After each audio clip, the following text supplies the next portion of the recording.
Hi நண்பா நண்பீஸ். நீங்கள் வந்து ஒரு சென்ட்ரல் கவர்மெண்ட் எம்ப்ளாயீஸ் இல்லை ஸ்டேட் கவர்மெண்ட் எம்ப்ளாயீஸா இல்லை பென்ஷனாக இருந்தீங்கன்னா கண்டிப்பாக இந்த 85 கமிஷன் வந்து எப்போ வரும்ன்ட்டு ஆவலாக எதிர்பார்த்து காத்துட்ருப்பீங்க. அது மட்டும் இல்லாமல் டிஆர்எஸ் அலவன்ஸ் வந்து எவ்வளோ உயரும்ன்ட்டு ரொம்ப ஆவலாக எதிர்பார்த்து காத்துட்ருப்பீங்க. இப்போ அரசாங்கம் டிஆர்எஸ் அலவன்ஸ் கணக்கிடும் முறையில் பார்த்தீங்க ஒரு பெரிய ஓட்டை இருக்குது.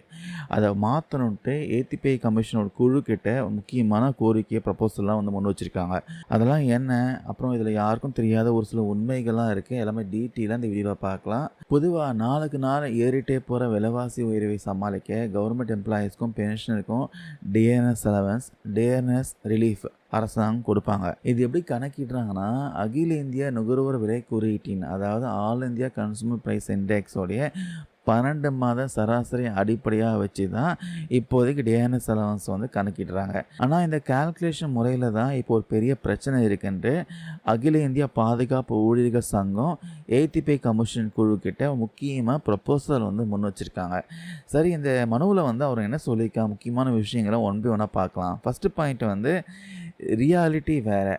இப்போது நடைமுறையில் இருக்கிற பணவீக்க கணக்கீடு, இன்ஃப்ளேஷன் கால்குலேஷன் எம்ப்ளாயீஸோடைய உண்மையான அன்றாட செலவுகளை வந்து பிரதிபலிக்கவே இல்லைன்ட்டு ஆணைத்தனமாக சொல்லியிருக்காங்க.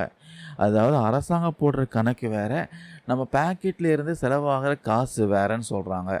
ரெண்டாவது பாயிண்ட்டு பார்த்தீங்கன்னா வெறும் 3.75 தானான்னு கேட்குறாங்க. இப்போ இருக்கிற கணக்கீடு முறையில் உணவு மற்றும் பானங்களுக்கு வெறும் 3.75% மட்டுமே முக்கியத்துவம் கொடுத்துருக்காங்க. மூணாவது பாயிண்ட் உண்மையான செலவுகள். ஆனால் நிஜத்தில் ஊழியர்களும் ஓய்வூதியதாரர்களும் தங்களுடைய வருமானத்தில் பெரும் பகுதியை வந்து உணவு, மருத்துவ செலவு, கல்வி, அப்புறம் வீட்டு வாடகைன்ட்டு அடிப்படை தேவைகளுக்கு தான் அதிகமாக செலவு பண்ணுறாங்க. அதனால் அரசாங்கம் கணக்கிடுற பணவீக்கத்தை விட ஊழியர்களுடைய உண்மையான அன்றாட செலவுகள் பார்த்தீங்கன்னா மிக மிக மிக அதிகமாக இருக்கான். இதில் குறிப்பாக ஓய்வூதியதாரர்கள் படுற கஷ்டம் ரொம்பவே அதிகம் சொல்கிறாங்க. அவங்க வாங்குகிற பென்ஷனில் பெரும் பகுதி பார்த்தீங்கன்னா மெடிக்கல் இன்சூரன்ஸு, மாத்திரை மருந்துகள், அப்புறம் முதியோர் பராமரிப்பு செலவுகளுக்கு தான் அதிகமாக வந்து கொடுக்குறாங்க. இந்த மெடிக்கல் செலவுகள் எல்லாம் இப்போது ராக்கெட் வேகத்தில் பார்த்தீங்கன்னா ஏறிட்டு இருக்குது. ஆனால் அரசாங்கம் கொடுக்குற தற்போதைய அகவிலைப்படை நிவாரண உயர்வு அவங்களுடைய இந்த அத்தியாவசிய தேவைகளை சமாளிக்க போதுமானதாக இருப்பது இல்லைன்னு சொல்கிறாங்க. சரி, இதுக்கெல்லாம் தான் என்ன தீர்வு? இந்த ப்ரப்போசலில் பார்த்தீங்கன்னா 85 கமிஷனுக்கு ஒரு 3 முக்கியமான ரெக்கமெண்டேஷன் வந்து வச்சுருக்காங்க. ஃபஸ்ட்டு விஷயம் வந்து புதிய குறியீடு தேவை.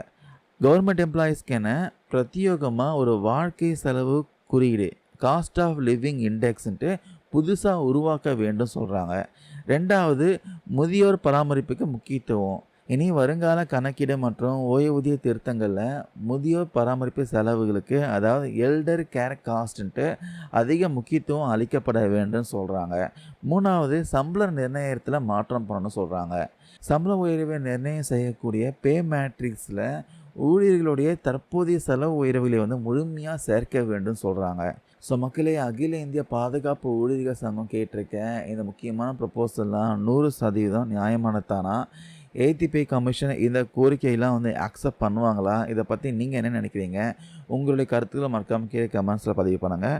தேங்க்யூ நண்பர் நண்பீஸ்.